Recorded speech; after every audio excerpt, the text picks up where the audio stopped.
members are directly elected. The other 30 members are going through this so-called functional constituencies, which are not democratic. That's true. But your members have participated in this undemocratic legislature. Yet you participate in it, and then you throw things to show that it is undemocratic. Isn't that hypocritical? If you think it's undemocratic, don't take part in it. This is a very important platform for us to show how it's undemocratic. So that's the reason why our direction is very different from other political parties, especially the mainstream one. We have to use this method to show to the world. Okay, now you've used this method, Mr. To, and you have now earned yourselves the name of the most radical party in Hong Kong. We don't care about it. I know you don't. You have no relationship with mainland China. They don't want to talk to you.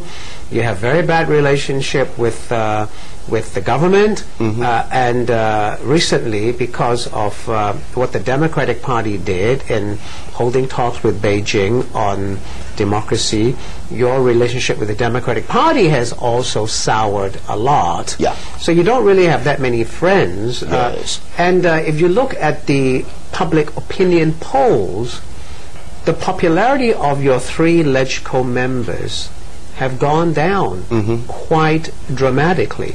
Isn't that a message, a public message, that your way is the wrong way? As regards the popularity, it goes ups and downs. It's been going down quite constantly lately. Yeah, and the only objective test would be 2012 election.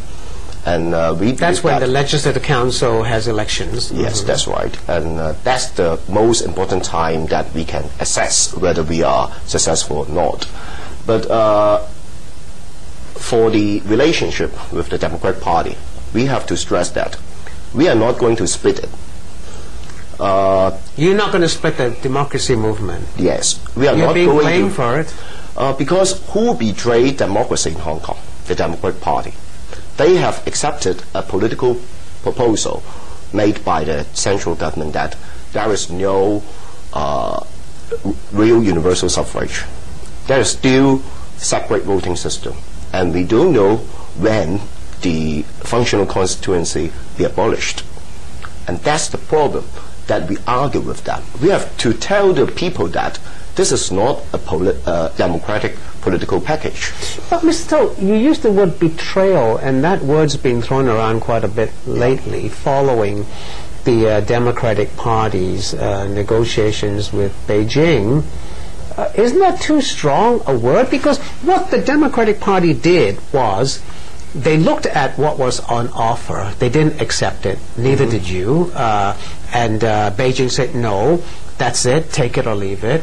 But when the Democratic Party, led by the moderate wing, Albert Ho Zhenyan, the chairman of the Democratic Party, and he was on this show just some few weeks ago, he said, what else do you want us to do?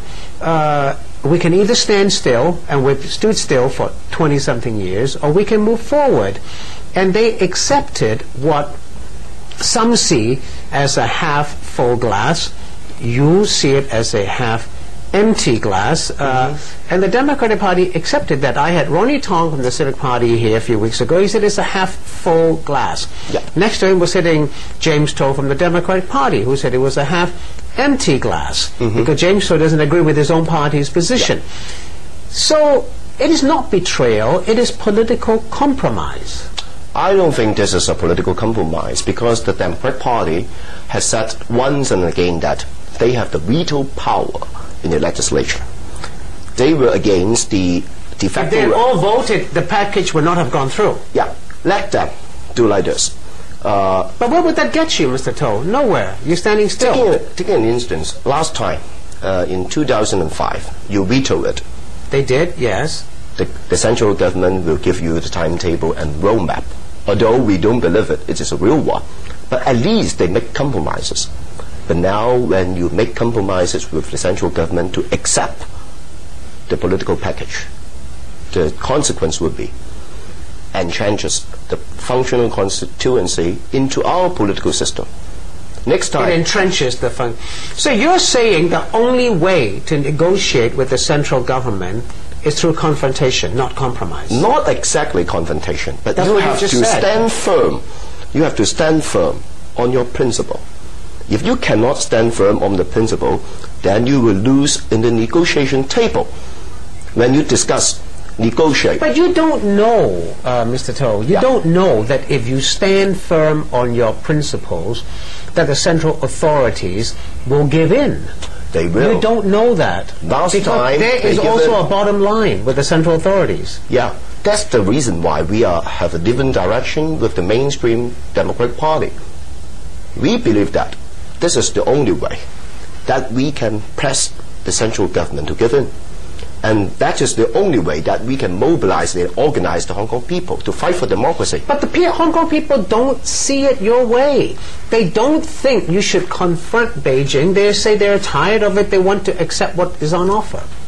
This is the majority public opinion shows that. Yeah. And you have to agree with that, right? Yeah, I admit that. But this is a very bad way to make other people to believe that this is a democratic political reform. And that is our real point of against it. We are against it because this is not a democratic way. You discuss with the central government, just 10 days, you change your mind. You change your position. Okay, we'll pick it up after the break. See you soon, don't go away.